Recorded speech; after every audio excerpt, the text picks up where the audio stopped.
Bonjour et bienvenue au podcast de sorcellerie.net. Mon nom est Dead Breeze et je suis en compagnie de Zelda. Allô Zelda. Bonjour Delprise, comment vas-tu?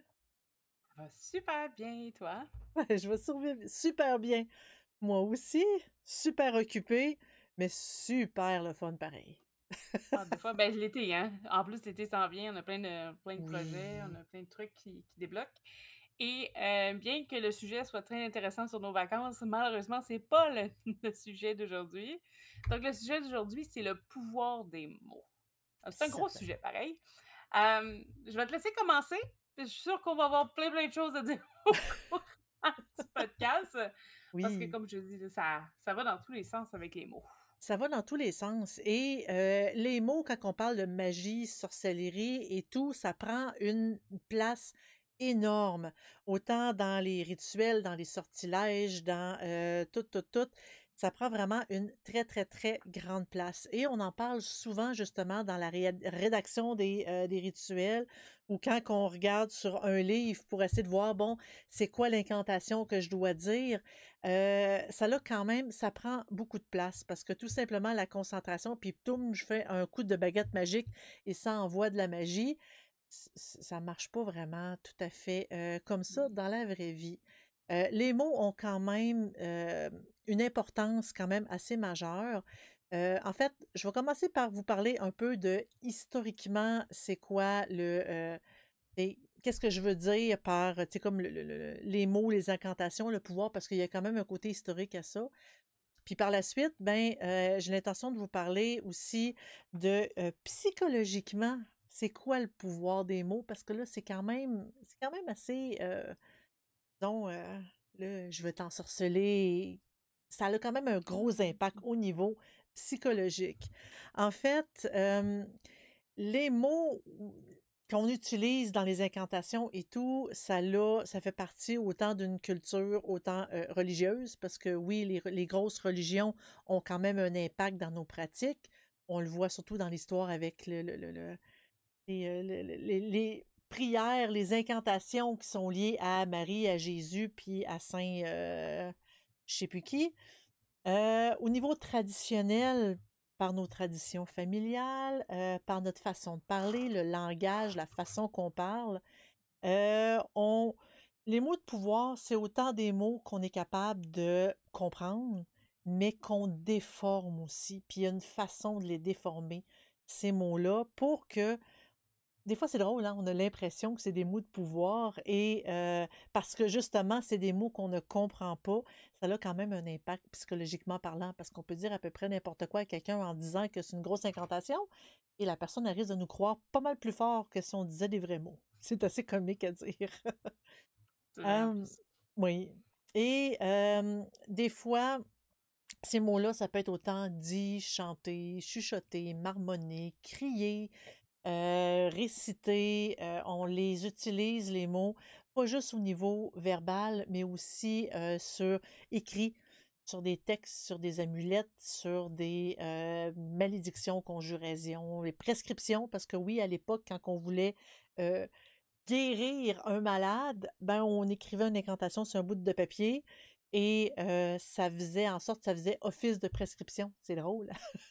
On voit plus ça aujourd'hui. Hem donc, souvent, c'est utilisé dans les rituels. Hem et des fois, ben, ça permet de autant protéger, autant, maudire, autant faire à peu près tout ce qu'on veut, en fait. C'est quand même très, très, très, très libre.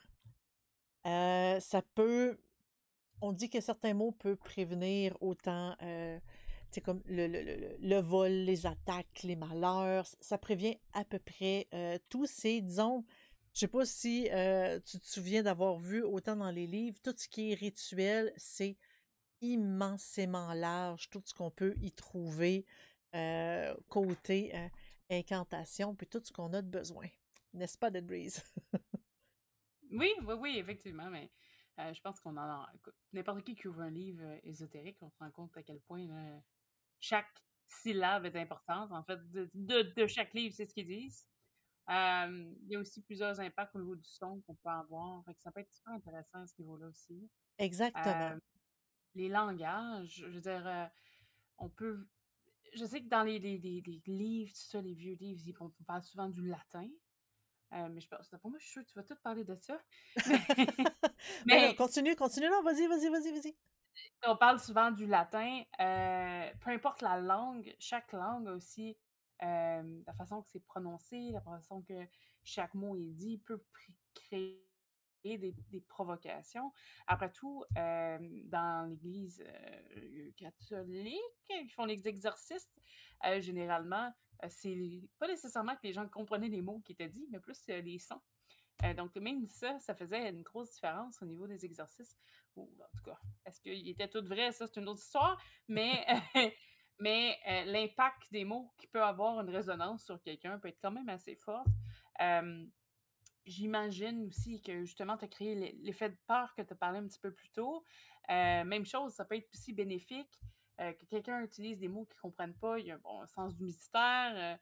Quelqu'un qui est un petit peu dans la croyance va vraiment aller chercher le positif de ces choses-là. Ou le négatif, Superstitieux. oui, s'il pense qu'il a été curse pendant X temps, mais ça se peut qu'il va penser que toutes les mauvaises actions qui arrivent, ça vient de là. Parce qu'il ne sait pas ce qui s'est dit, fait qu'il y a une perte de la notion de réellement qu'est-ce qui s'est dit. Parce que des fois, je pense que ce qu'on lit ou qu'on dit en latin dans certaines incantations de vieux livres, c'est pas nécessairement ce qu'on pense. Euh, Ah, ça, je pense que je vais te laisser aller parce que je pense que tu en parles dans les notes qu'on s'était mis. ben, Mais c'est quand même assez impressionnant, là. oui, ben c'est quand même assez impressionnant. Puis tu as différents types de langage parce que oui, le Mhm. latin est très utilisé, surtout lié à la pratique qui a été comme maçonnée un peu par l'Église catholique, parce que c'est drôle à dire, mais oui, l'Église catholique a joué un jeu majeur dans la transmission de ce type de connaissances-là. Il y a beaucoup Mhm. d'ecclésiastiques qui ont rédigé et qui ont manié, et il y a beaucoup de pratiquants que eux, pour ne pas être excommuniés de l'Église, ben, qui ont modifié un peu leur incantation, un peu leurs mots, pour que ça concorde avec l'Église, pour dire, ben, à place d'en appeler, je sais pas moi, Odin, ben, je vais appeler Jésus à la place.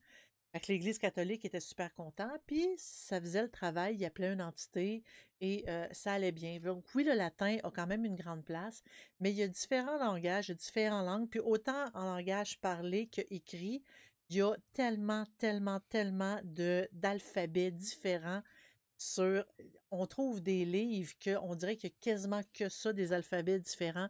L'alphabet de la sorcière, l'alphabet nordique, l'alphabet d'alchimie, l'alphabet... tu sais, j'ai un livre complet juste de ça. C'est vraiment énorme. Et plus que l'écriture était bizarre, plus que ça faisait comme justement le mystère, l'étrange, le pouvoir était là. Mais là, les mots, comme je dis, c'est autant des mots verbal que des mots écrits. Mais au niveau verbal, plus que le mot est déformé, on dirait plus que... Parce que tu as un peu un côté psychosomatique là-dedans. C'est que quand que la personne a l'impression que c'est puissant, quand que, autant comme tu le dis, dans le son, dans l'intonation, dans la façon de le dire, parce que oui, dans beaucoup de livres, c'est mentionné comment le dire, parce que je pense que c'était-tu en Go ici que j'avais lu ça. Il ne faut surtout pas se tromper sur la prononciation. Hein, c'est comme la grosse joke de en disant un nom IKEA, c'est comme du magasin IKEA, on invoque un démon. Ben, c'est c'est comme la joke est un peu là. Fait qu'il faut. Également ça. Pardon? Tu disais un peu ça, oui. C'est ça. Fait que c'est important de dire comme il faut. Mais ce qui est le plus étrange là-dedans, c'est que les personnes qui se disent c'est vraiment comme ça, c'est surtout pour créer un sentiment de vi- vi- véracité, de réalité, de c'est tangible, ça marche pour de vrai parce qu'il faut le dire de telle façon. Et nous, psychologiquement, on a tendance à plus y croire dans ce temps-là. Et plus que le mot est déformé, plus que dans notre tête, parce que là, on a vraiment le psychologique, même si c'est nous autres qui l'a écrit, qui l'a déformé, on se dit, hey, là, ça va fonctionner parce que ça rime, parce que le mot ne se ressemble plus du tout, ça fait étranger, ça fait exotique un peu, et ça donne l'impression que la magie est plus puissante et que le mot se transmet. Fait que, tu sais, le latin, on le comprend pas. En fait, il y en a qui La des personnes qui plupart, là. comprennent encore le latin, mais en tout cas, moi, je comprends pas le latin. Je pense pas toi non plus. Mais c'est surtout la foi qu'on donne en ces mots-là qui donne tout le pouvoir à ces mots-là. Oups. Il faut dire que je fais juste une petite parenthèse en disant que, pour pas l'oublier, dans beaucoup de pratiques, en connaissant le vrai nom, soit de l'entité, soit de la sorcière, soit du dieu, ils ont comme, dans la croyance, on dit qu'ils ont un nom caché, puis en connaissant ce nom-là, on acquiert tout le pouvoir de ces entités-là et ou de la sorcière, là. C'est pour ça que des fois, il y en a beaucoup qui cachent leur nom. Moi, c'est pas mon cas. Moi, j'adore Zelda, mais c'est ça. Mais attends, c'est un pseudo, c'est pas la même chose non plus. C'est vrai. C'est pas mon nom de sorcière, c'est mon pseudo. T'as entièrement raison là-dessus. Euh, Sur ce, il y a, au niveau linguistique, il y a espèce de 3 catégories de sortilèges au niveau de la langue. Il y a des sortilèges où est-ce que tu as des éléments de la liturgie catholique qui vient autant de la Bible, comme les psaumes, les prières. Puis ça peut être catholique, mais ça peut être aussi d'une autre religion, là. Ça peut venir de l'Ancien Testament pour les Juifs, ça peut venir les autres livres religieux. Euh, il y a des rituels qui contiennent des mots grecs, latins, hébreux même, qui a aussi euh, des mots de la langue de celui qui pratique. Si par exemple, bon, moi je parle anglais, ben, je peux mettre des mots anglais que j'ai légèrement modifiés, je peux mettre des mots français que j'ai légèrement modifiés, puis on peut comme tout faire un mix-up de tout ça, tout mélanger tout ça pour que ça devienne méconnaissable. C'est le but, c'est le son le plus important. C'est un peu comme un mantra, j'ai l'impression. Ouais. Un peu comme un Hmm. mantra, c'est le son, c'est la sonorité qui, Le ton. oui, le ton qui donne un peu son pouvoir. Fait qu'il y a beaucoup de variations que on peut faire. On peut changer les finales, on peut changer le début, on peut changer, faire des rimes, tout ça. Euh, il y a, ben, pour l'écrit, il y a des séquences de lettres. On peut mettre des initiales, ben, je dis des initiales, c'est pas vraiment ça, mais tu sais, par exemple, je sais pas moi, VRS qui veut dire Vadé Rétro Satanas, mais dans, par exemple, votre talisman, ben, vous écrivez VRS. Fait qu'à la place d'écrire le mot ça de long, ben, c'est quand même assez court, puis ça vous permet de mettre d'autres mots, puis ça signifie vraiment exactement la même chose. Il y Mais a, là, on tombe aussi dans le pouvoir un peu des symboles. oui, exactement, oui, on peut tout, là-dedans, ça rentre un peu dans le pouvoir des symboles, quoique ces lettres-là veulent signifier des mots. Mhm. Ça veut signifier des mots. C'est comme une espèce de raccourci pour une phrase. Et en même temps, si par exemple, je me fais un talisman, dans ce talisman-là, j'écris des mots, c'est comme écrit de travers, c'est pas lisible, c'est pas compréhensible, puis on en voit beaucoup dans les livres de magie, de sorcellerie et tout, qu'on n'est pas capable de lire, pas capable de comprendre. En gros, c'est le pratiquant lui-même qui l'ajoute, justement pour que ça reste secret, pour que la signification profonde reste secret. Je vois souvent ça sur Facebook pour dire hey, j'ai trouvé ça enterré dans mon jardin, ça a des écritures bizarres, c'est quoi? Je dirais dans la majorité des cas, c'est difficile à déchiffrer parce que le magicien, c'est son propre code secret. Donc, on ne peut pas vraiment savoir c'est quoi l'utilité, mis à part la magie des symboles. Puis, tu sais, juste pour faire un retour avec un podcast qu'on a dit précédemment, et là, je sais plus c'est lequel, c'est probablement sur les symboles, mais on avait déjà mentionné souvent qu'un pratiquant qui mettait des choses à l'écrit, des fois remplaçait s'il y avait une recette dans ses grimoires, des trucs comme ça, remplaçait certains mots par un autre mot. Je pourrais dire, j'ai besoin de 3 pattes de grenouille, puis finalement, c'est 3 feuilles de menthe. Tu sais, genre, je donne un exemple basique, là, mais ça peut être comme ça. Ouais. Donc, si quelqu'un fait ça, en plus, change des symboles, je veux dire, pour lui, c'est clair, mais pour la personne qui retrouve le morceau, et non.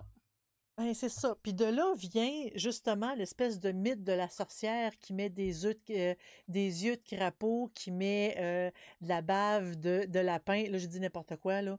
Normalement, c'est de la bave de crapaud plutôt. Oui.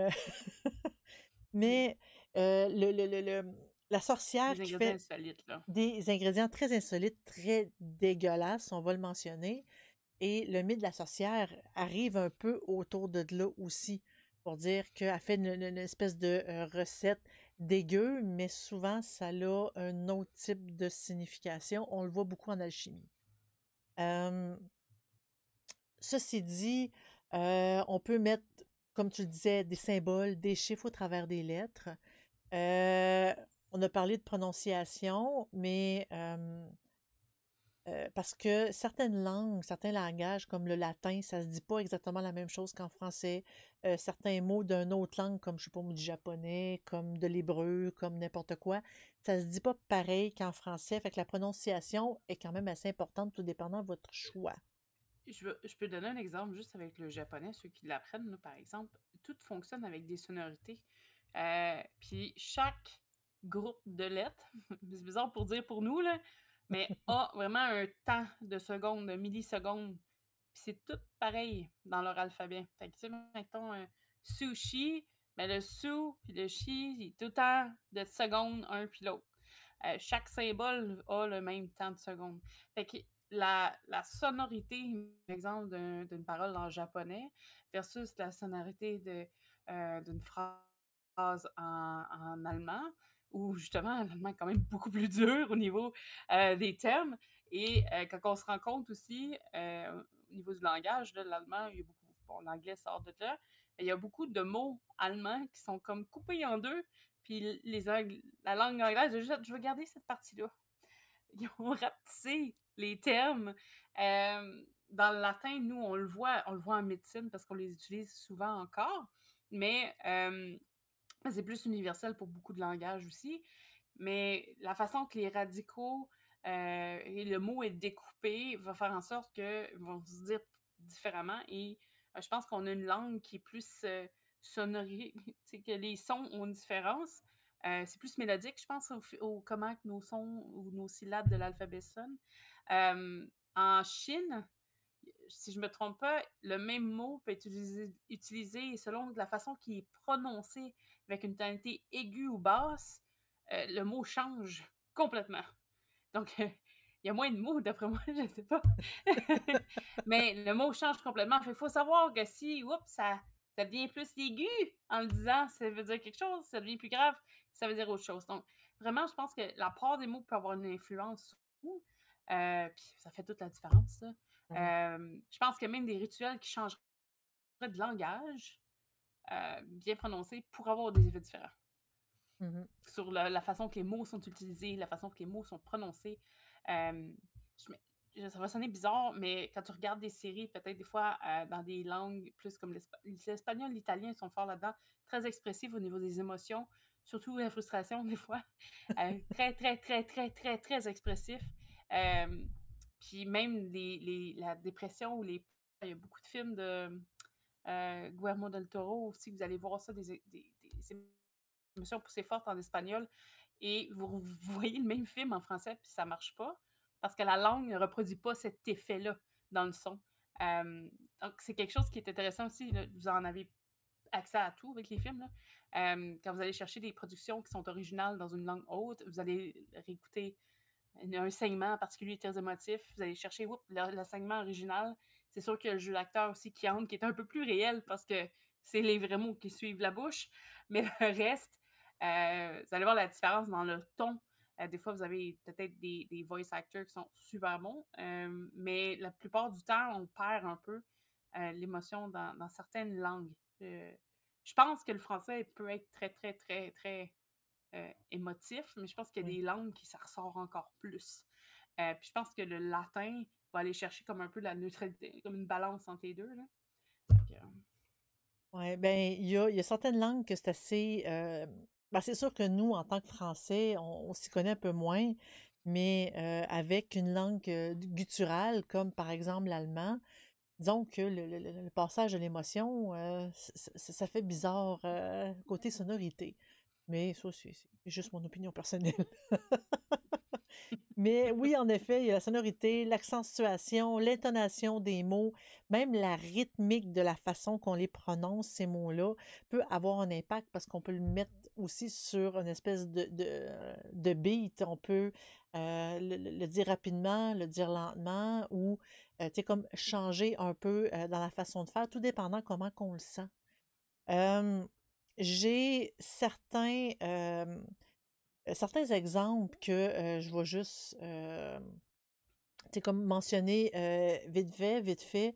Des fois, quand on voit des textes écrits, souvent, bon, ce qu'on voit, c'est qu'ils retirent la première lettre du mot. Des fois, on double certaines lettres. Et quand il y a juste un C, là, soudainement, on est rendu avec deux C. On disloque, on prend un mot, puis on les coupe, on fait plusieurs mots avec un mot. Moi, j'avais un cousin qui était bon en ça en français, puis je m'amusais à rire de lui. Euh, c'est pas méchant. Je sais que c'est pas fin.